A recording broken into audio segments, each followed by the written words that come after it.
Hi guys, Inga from Mattenga's Pizzeria, and today I'm going to show you how we make a delicious margherita pizza here at our restaurant that's slightly different than the classic margherita we found that is taking it up a notch. Classic margherita is always going to have 3 colors thanks to Italy. I even tell our staff flag of the, what is it, Mexican flag is also the same 3 colors, but don't tell Italians that.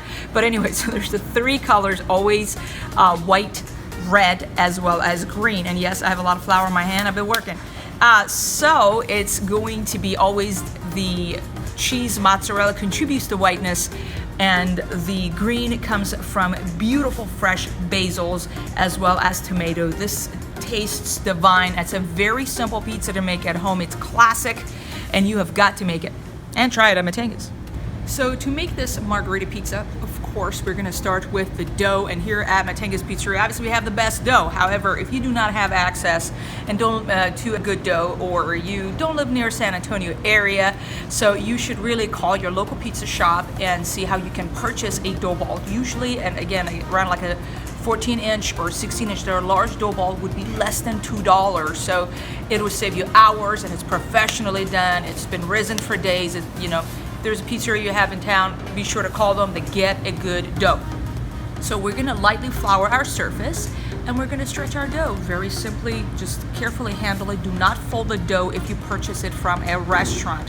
Remember that, we can talk about it later. But so for this pizza, this is another debate. I think like this is what happens when people get bored and just sit around and debate on stuff. So some people say there should have no red sauce. Some people say that it should have red sauce. There's Northern Italy, there's Southern Italy, and we are in Texas. So we will just do what we like doing, and we like to add pizza sauce to our margherita pizza, and we have no shame for that because it tastes good, okay? There's nothing to debate about when something tastes good. But we have been to Italy, Texas on the way up to Dallas from here. And yeah, we checked. I haven't seen a vote either way on the debate. Okay, so that's what it is. All right, so we put our red sauce on this margherita pizza. Then obviously a good mozzarella cheese. We shred our own mozzarella cheese in-house, and that makes sure there's no anti-caking agent, no starches around the thing. So we use a great mozzarella cheese here in-house. If you're making this at home, be sure to shred your own cheese. So we cover that with a mozzarella cheese. Obviously the next classic ingredient is tomatoes. You can chop it, you can slice it. Again, this is a free country. You can do what you want to do. Here we slice our tomatoes and we layer them on top. So again, a tomato roast going into the oven. It has a beautiful flavor, and it's somehow God knew that tomatoes need basil, just taking them to the next level. And so classic margherita would use fresh basil. And a lot of times what you want to do is chop it, very fine chop on top of the pizza once the pizza comes out, because you don't necessarily want the basil to cook at 500, 600 degrees. Now again, that's another debate among bored pizza makers around the world, if that needs to go in there for the basil to die in the oven and come out crispy. We don't like to do that. So what we want... Correct. A lot of people with basil before, and it just comes out really crispy. That thing is dead. I mean, it's like there's no flavor. It's just freaking basil, for God's sake. If I wanted basil chips, I would try and order them online or go some specialty store that makes a basil chip. But no, it needs to be. I mean, look at this beautiful basil. I mean, it has all the flavor. It doesn't need the help of the oven. Okay, tomatoes need help, but basils are good.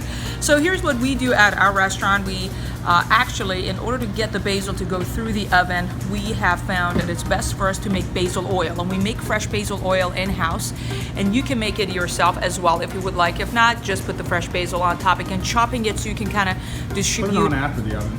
After the oven, and distributing it all around it, versus if you put just the leaves, you're going to have these big bites of the basil, and it may kind of overpower the flavor. So if you just thinly chop the basil and put it on top, it would be better. So in our case, what we do is we buy basil leaves by a pound. We buy like a pound of those basil leaves, we put them in the food processor, and we create like a little paste, or our basil oil. So we add olive oil blend that we add to the basil, and that is what we top our pizza. The oil coats the basil, so oil has a much higher burning point than the basil leaves? than the basil leaves. So coating the basil around that, it actually preserves the basil a little bit. It makes sure that the basil keeps its moisture. Another thing you can do, which I personally love doing, is add the basil oil afterwards, because you're gonna have that aroma of olive oil as well as the fresh basil. Something is about fresh basil. It is a perfect herb on its own. It doesn't need no help. So you can choose what you want, whatever you enjoy doing. I'm gonna share with you how we make it here at our restaurant. All right, folks, here is our delicious margherita pizza ready to go and get baked and roasted and come out and taste good. Hey everybody, I am the Matt in Mattenga's. I am in charge of the eating part of the R&ED department here at Mattenga's. And today we've got the Margherita pizza, so named for Queen Margaret visiting someplace in Italy. It's got the colors of the Italian flag. And you can see right here on top of this tomato we got some basil oil. So we take our basil oil, the oil cooks off a little bit, and you can see some of that oil right there. Oh, it went through the oven, it's nice and hot. I know you don't normally think to eat basil, but that flavor is preserved and it is so good. It doesn't burn in the oven when we put our oil like that. Now I gotta eat this tomato. I see a nice juicy tomato. It just comes right off the cheese even, because of the oil, and I'm gonna have oil and basil. Like that. We can almost just serve that. That is so good. A little bit of salt and pepper on that tomato. Oh man, that would be, that's, wait, isn't that called a caprese when we just add it with mozzarella? I think we have that too. We'll have to do a video on that later. Gotta get that cheese out of the way. But you can still taste the flavor in the cheese. We like to put this, we like to put the sauce on the pizza, which is not necessarily as traditional of a margherita, but I feel like it brings the pizza together. You need that underneath the cheese and on top of the cheese. I never like it as much with just the tomatoes. So now let's get one gigantic bite here. Italian pizza, eaten New York style.